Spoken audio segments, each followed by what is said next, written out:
丧尸病毒一爆发，我就早早拉着爸妈把米面、柴油、饮用水、充电宝、各种常备药、零食啥的都囤了一大堆。与此同时，还把家里的防护设施全都升级成了防弹级别。可就在这时，物业突然打来了一通电话，彻底打破了我们原本的平静。紧接着监控画面最后一秒定格在一只丧尸猛地扑向镜头的样子，还不等我反应过来，家里的防爆门就砰砰作响，震得人心里直发毛。我正百无聊赖地抱着玩具熊瘫在沙发上刷着最近的热点新闻，突然手机叮地弹出一条消息：末日即将来临，部分动物。我一下子坐直了身子，赶紧点进去了。说实话，我不是那种特别迷信或者喜欢阴谋论的人，只不过现在明明是9月，天气却跟往年不太一样，热得离谱，我都提前穿上了薄卫衣。总觉得这波寒潮来得有点蹊跷，因为全球气候变暖，大气里的二氧化碳含量已经超过480 ppm， 估计用不了多久，地球就要进入极寒时代，地表温度会降到前所未有的低点。看到这段话，我一下子愣住了，脑子里空白了一会儿。想到昨天在科研所工作的姐姐那副欲言又止的样子，心里就更不是滋味。地球有大问题了，可还没等我细问，领导就来电话催我赶紧回去加班。我这才回过神来，低头看手机，结果上面只剩下一个大大的感叹号。此内容因违规已被封禁，您无权查看。明明我才走神，不到1分钟，这信息就没了。我把手机锁上，走到阳台上，楼下万家灯火，孩子们在门口疯跑，广场那边还传来跳广场舞的音乐声，商贩的吆喝声一浪高过一浪，一切看起来都好平常。突然一阵凉风吹过来，直接让我打了个寒战。我赶紧回屋，把门窗全都关紧了。第二天快要休息时，手机又开始震动，我一看是姐姐打来的。喂，姐，你上回说的话到底啥意思？这时我正等她回话，我本以为能控制住的。她抽泣的声音让我心里一下子就慌了。本来想着经历过疫情，这次应该能提前预警，可就在这时，电话突然断了，只剩下嘟嘟嘟的忙音在我耳边响起，一股凉意从背后冒上来，心里越来越不安。我赶紧给爸妈打电话，把最近发生的事和我的怀疑都告诉了他们。瑶瑶，你确定吗？电话里爸爸的声音又急又担心。老林，别急，先给安安打个电话问问。可惜拨过去，只听到机械的语音：您好，您拨打的电话正在通话中，请稍后再拨。听到这我心里一沉，爸妈也都不说话了，只剩下那冷冰冰的电子音反复响着。我憋不住打破了沉默：爸妈，我不能保证这事一定会发生，可这回寒潮来得太早，肯定有什么问题，我现在是真有点慌。咱们这几天赶紧囤点物资，能不出门就不出门。我和你妈这就请长假过去你那。那安安咋办？安安在科研所，应该没啥大事。其实我爸妈俩一直在小城镇当大学老师，这些年都住在教师公寓。好，爸妈，你们一定得注意安全。第3天，我拿出纸和笔，开始细计细花囤货的清单。门口传来密码锁开门的声音，是爸妈回来了。我们一合计，决定先把家里打造成个坚不可摧的小堡垒。于是我跟老爸去建材市场买材料，我们挑了防火防弹又隔音的玻璃，玻璃还贴上了单向膜。进户大门直接换成了银行用的那种防爆门，但妈妈还是不太放心，又在外面加装了一道防盗门。因为爸爸提前联系了外地的建筑队，等我们回到家，工人们已经开始动工了，部门、阳台、厨房都装上了监控，方便随时看外头的情况。接着就轮到发电机了，妈妈把阳台收拾得干干净净，我则把发电机藏在阳台不起眼的地方，还用隔音棉包上了。等到凌晨3点多，所有的活才算在装修师傅的帮忙下搞定。最后爸爸还通过特殊关系找到了一支左轮手枪，小心翼翼地藏进抽屉。这些大项全都安排妥当后，接下来就轮到囤货了。我们一家分头行动，我直奔市里最大的批发市场，开启了疯狂买模式。水果、蛋糕、零食，这些平时舍不得买的东西，我统统往购物车里扔。毕竟我本来只是个小透明上班族，工资又低，在大城市混久了，早就不怎么会宠自己了。不过这回不同了，既然都末日了，当然要好好犒劳一下自己。我一边想着，一边把喜欢的零食全装进车。刚好商场新开了一家最爱的奶茶店，我直接下单100杯，什么口味都尝尝。因为东西实在买太多，我只能先开车回家一趟。想着以后可能要断水断电，我又出去扫货，顺道去常去的餐厅打包了一堆菜。除此之外，我还买了暖宝宝、手电筒、探照灯这些实用的东西。老爸则分头去不同区域采购饮用水，还有超大容量的充电宝、储电器、空气净化器。至于常用药、防护服和口罩，这些全交给了老妈。家里把靠背阴面有承重墙的卧室空出来，专门堆放桶装水和罐头等，所有物资都用马克笔标上生产日期和保质期。我爸正装着空气净化器时，我妈已经把原来的小冰箱丢了，换成了一个大双开门静音冰箱。所有菜品都塞得满满当当。忙活了一夜，物资基本算是准备齐全了。最后我把买来的游戏机、各类书、拼图，还有最适合葛优瘫的沙发，全都塞进大书房，想着在日后漫长煎熬里，估计只能靠这些东西打发时间了。天气越来越冷，电视上也总是偶尔播出动物发疯伤人的新闻，除此之外，相关消息少得可怜，热搜上反而全是哪个流量明星和国民妹妹在一起，引得全网沸腾。刚开始大家还都挺淡定，可没过多久，超市里就开始出现哄抢，一开始是抢米，接着是水，再后来连纸巾都成了抢手货。而我们一家从抢购潮一开始就选择了彻底宅家，门都不出，家里所有门窗都锁得死死的，窗户拉下了厚厚的铁闸，生怕出一点差错。震惊，密室竟然冒出了跟丧尸差不多的生物。紧接着好几段视频直接挂上了头条，大家都在疯狂转发。我心里清楚，这一刻终于来了。可没过多久，这条热搜像蒸发了一样，怎么搜都找不到。网络上安静了好几个小时，过后又陆续冒出新的丧尸视频，注意避让，碰到人就咬，瞳孔放大，很像丧尸。B 市天南机场失守。这会儿我所在的 A 市也跟着掀起了新一轮的抢购潮，因为丧尸蔓延特别快， A 市出去买东西的人很多都没能再回来，大地上全是惨叫、哀嚎和尖叫声，乌鸦盘旋在天上，天色阴沉压抑，整个人都快喘不过气来。爸妈坐在我床头，我缩进被窝，死死抱着玩具熊，瞪着眼睛一动不动，直到夜幕彻底降临，那种窒息的恐惧感更重了。在房间里闷了一整天，好歹心情缓过来点。为了让气氛别太压抑，我给爸妈每人递了一杯奶茶，然后打开投影仪，开始放综艺节目。压抑的时候只能靠综艺来缓解一下。这时政府发公告说，研究团队对病毒已经有了重大突破，希望大家不要太慌，尽量少出门。研究里还发现，丧尸对声音的反应远超想象，而且特别能闻到血腥味。要对付丧尸，只能对准脑袋下手才最有效。我随手翻了翻手机上的几个视频，有人闯进别人家里杀人抢物资，也有人为了点吃的出卖自己。求助视频里各种人性的丑恶在灾难里被无限放大。现在丧尸爆发已经半个月了，这期间姐姐还打过电话，说她那边挺安全的，正在拼命研究疫苗。外头天寒地冻，我抱着小熊和爸妈躺在软绵绵的沙发上，喝着奶茶追剧，感觉日子过得还挺滋润的。丧尸都横行了，竟然没新剧能看，真是无聊到抓狂。忽然楼下传来类似丧尸的吼叫，我赶紧关掉投影，朝爸妈做了个谨慎的手势。紧接着物业的张大爷发来消息，林女士，我知道你家囤了不少物资，要是愿意分一半出来，我们这边能安排武警帮你的。答应吧，有武警的话，说不定是开始组织救援了。我妈边说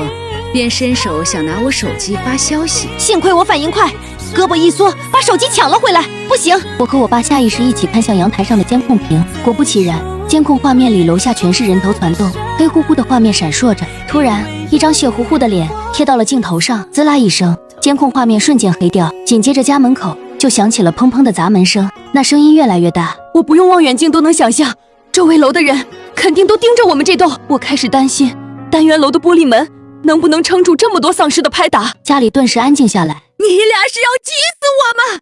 有话直说。老爸想了一会儿说，这2周根本没听见警车的声音，哪儿来的武警？当初囤物资的时候，我们只避开了邻居，却没躲开电梯监控，估计那时候就被人盯上了。现在怎么办？楼下的门看着结实，其实还是玻璃的，估计撑不了太久。我还没缓过神来，外面又传来一阵阵惨叫声，在空荡的街道上回荡。紧接着监控没了声音，画面也开始闪烁，突然一阵震动，单元楼的玻璃门被丧尸冲破了。丧尸不会走楼梯，但摔楼梯上了就会往上爬。2楼的租客在群里发了个视频，是他家猫眼拍的，门正对楼梯口。视频里一堆丧尸层层堆在了楼梯上，哪怕血肉模糊，手还直直伸着，他们挤在一起，慢慢往上蠕动。我看到视频，脸都变色了，心跳得乱七八糟。如果物资撑不到最后，我们想下楼，简直难上加难。别自己吓自己，我们楼层高，丧尸真要爬上来，还得费不少时间。再说，我们还有阻门器，这防爆门也够结实，肯定能撑住。我看着父亲，其实他眼里也闪过一丝慌张。这时，手机又震了一下，还是物业。林女士，你们楼下全是丧尸，需要帮忙吗？我和我爸对视一眼，瑶瑶，回下。我把手机递给老爸，看他怎么操作。您打算怎么帮我们？物业那边回得飞快，我市有警察，他们有枪，只是现在物资太少，大家状态也不好，希望你们能支援点物资。物业还说，放心，最多休息1天。我们肯定会想办法清理楼下丧尸。距离这么远，怎么给你们送东西？之前看你们搬货用过粗绳，把吃的喝的装袋子里，用绳子甩到对面就行。我们会派人去拿。对方答复的速度太快了，这就说明他们早就打过这个主意。老爸把手机放下，问我和老妈的想法。我觉得不能信他们，警察局离这儿起码10公里，病毒爆发那天根本没听见警车。再说丧尸这么多，一枪打出去，大家都得完蛋。我同意瑶瑶说的，这风险太大，根本不值得冒险，感觉是在骗我们。一家人想法一致，干脆不再理会物业的消息。至于小区其他人，随着食物越来越少，外出找物资的人也多了，可不是谁都像那天的年轻小伙那么机灵，大部分人还是被丧尸扑倒、吞噬，场面血腥又残酷。丧尸爆发已经满1个月，姐姐终于打来电话，我和爸妈围着小小的手机，听到姐姐平安，大家这才总算松了口气。1个小时后，家里突然停电又停水了，与此同时，屋里的昏暗更衬托出窗外那猩红的天空，简直让人心里发毛。好在我们提前有所准备，直接用上了发电机，没太受影响。外头的大雨说下就下，而屋里的温度也一下子降到了只有3度，大家赶紧把厚棉衣全都翻出来穿上。我和爸轮流守在客厅，时刻留意着门外的动静。这时，走廊传来一点声音，我心里一紧，赶忙朝父亲望去。随后我们轻手轻脚地挪到门边，贴着门认真听，隐约传来杂乱的脚步声。透过门口的监控，看到一个衣着邋遢、脸瘦得像骷髅一样的矮个男人站在门口。给我点面包吧，行不行？楼下全是丧尸，我不敢下去找吃的，就一点点面包就好，拜托了，我真的要饿死了。看着那金色手表，再听听这话音，这不是以前来求助过我们的物业张大爷吗？可他现在的样子简直认不出来了，怎么能落魄到这种地步？卧室里他回不了家，只能窝在空荡的物业室，能活到现在已经挺不容易了，更别说之前几次找我们要物资，我们都没答应。看他成这样，心里还是有点过意不去。况且我们家现在物资也还算充足，给一小块面包也没啥问题。我跟父亲对视了一眼，父亲示意我别吭声，然后用手指了指监控画面的左下角，有东西反着光，是易拉罐吗？可仔细一看，那竟然是一把刀。我越想越觉得不对劲，刚才那杂乱的脚步声明显不止一个人。我还在门口苦苦哀求，差点就忘了，末世里最怕的就是心软，不论是体弱的老人、瘦小的女人，甚至是小孩，都可能是诱饵。他们消磨房里人的警惕，然后趁机破门而入。我和父亲都不再搭理张大爷，只死死看着监控画面。果然过了7、8分钟，门两侧又冒出了2个男人，手里分别拿着菜刀和木棍。张大爷也抬起头，死死盯着监控，他那目光真让人后背发凉。我死也不会让你们过得痛快。我赶紧把这事告诉了妈妈。妈妈刚开始还不相信，觉得没人能做得出这么缺德的事，直到亲眼用望远镜看到，有人为了吃的杀了年迈老人，有人为了活命居然把小孩往外推，这下不信也得信了。当然，世上不全是坏人，也有温情在，只是终归还是少数。一幕幕糟心事，还有丧尸顺着楼梯往上爬发出的动静，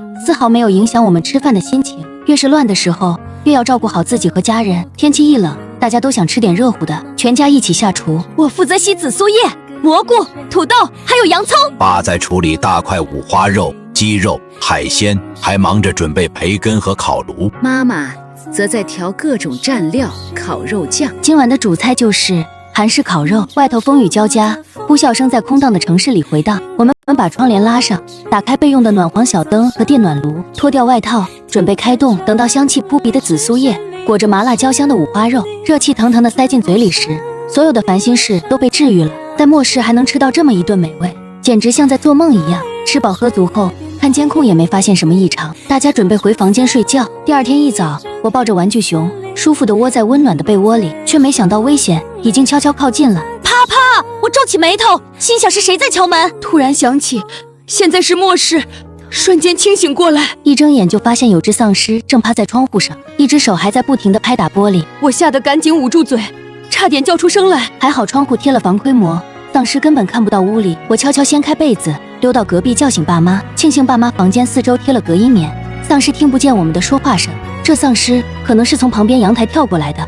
丧尸还会跳啊？是晾衣杆，他抓着晾衣杆爬过来的。我想起以前晾衣杆晒多了就容易断，后来特意换了个承重好的。可末世前加固房子时，竟然忘了给阳台装铁栅栏，现在真后悔死了。要是继续让丧尸拍打，这声音很快会把其他丧尸都招来。父亲的眉头从丧尸攻进大楼那刻起就没舒展开过，当然也不能用左轮手枪。我咬着嘴唇琢磨起来，这枪在末世里好像也没啥用处，只能硬刚了。本以为能躲到末世结束，结果还是得和丧尸正面对上。我们赶紧穿上提前备好的防护服，这套 A 级防护服能很好的保护眼睛和皮肤，丧尸咬不穿。正准备找武器时，门外突然传来一阵吃喝声，我和爸妈屏住呼吸，打开监控，门外竟然有丧尸，这可是15楼啊！丧尸居然3天就爬到了15楼，以那种蠕动速度，我瞪大眼睛和爸爸对视，都看出了对方的恐惧。就在这时，手机疯狂弹消息，喂，你们看到了吗？张大爷把丧尸引上15楼了。张大爷死得太惨了，他到底怎么想的？难怪一觉醒来，楼下丧尸全没了，原来都爬楼上去了。凭什么？我踩！业主群一下子炸了锅，大家你一句我一句，互相推脱，互相埋怨骂人。难道这就是他之前说的报复？这老东西，阳台那只丧尸也是他引来的，现在该怎么办？先把阳台上的丧尸处理了，门外的暂时还冲不进来。父亲提着大砍刀往那儿一站，气势十足。我右手握着电击棒，这玩意儿厉害，只要碰到哪儿就能放电。我手里握着海布拉套索枪，这可是父亲在末世前特意托人带来的宝贝，连左轮手枪都是一起弄来的，简直是抓捕丧尸的神器。只要命中，能在1秒之内把目标牢牢捆住，被绑上的丧尸基本别想挣脱。我们几个人商量了一下，定下了清除丧尸的计划。接着父亲一拉抽屉，竟然把那把左轮手枪递到了我手上。我可不想你和你妈出事。他一边摸着我的头，一边盯着我的眼睛，郑重地说，要是这些工具都对付不了丧尸，我就冲上去拖住他，你抓紧机会开枪，打偏了也没事，一定不能让家里留下隐患。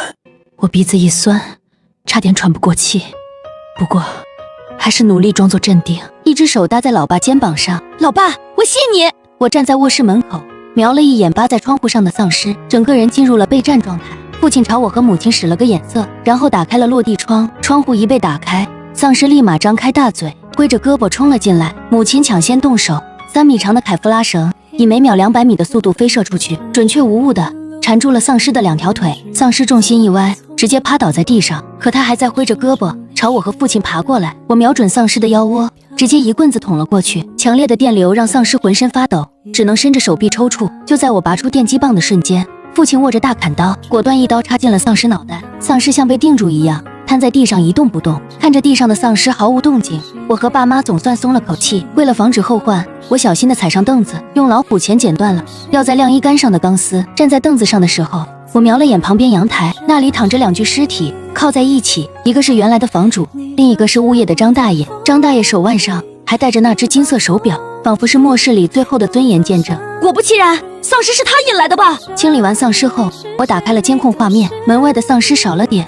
还是在慢慢往上爬。不过人是铁饭是钢，门外有丧尸也挡不住我们吃饭的心情。我跟父亲蹑手蹑脚在厨房忙活着，为了庆祝丧尸清理成功，中午打算吃鳗鱼饭。鳗鱼鲜嫩弹牙，淋上照烧酱，再配一碗香喷喷的白米饭，馋得我不停咽口水。等我和母亲回到饭桌，桌上又多了一小盘红糖糍粑，那可是母亲最爱吃的。一家人围坐在餐桌旁，气氛特别温馨。就算末世里人心险恶，也还是能感受到温暖。我一口接一口地吃着美味的鳗鱼饭，今天这鳗鱼饭简直特别香。丧尸爬到家里来了，你们没事吧？姐，你小点声，外面还有丧尸呢。啊，瑶瑶、老黎，你们看到没有？丧尸没了，我们终于熬过来了。一边哭着，一边把我、姐姐还有爸爸紧紧搂在怀里。原本总是很严肃的爸爸，此刻眼眶也湿润了，感情涌上心头。此时全球的丧尸终于被控制住了，政府承诺会在1个月内把全国所有丧尸的尸体登记整理后，安排妥善埋葬。转眼3个月过去，政府已经登记完所有丧尸的尸体，让幸存者们认领，没被认领的就全部统一安葬了。世界卫生组织针对这次因为全球变暖带来的丧尸危机，特别成立了一个大气保卫组织，各国也都签署了缓解全球变暖的协议。因为这场丧尸危机，全球人口直接减少了1/5，整个世界都进入了休养生息的阶段。小草在风中自由摇曳，而我和爸妈正悠闲地坐在野餐垫上。小姚，姐姐朝我挥了挥手，快过来，一起捕鱼吧。来了。到现在，所有事终于算是告一段落了。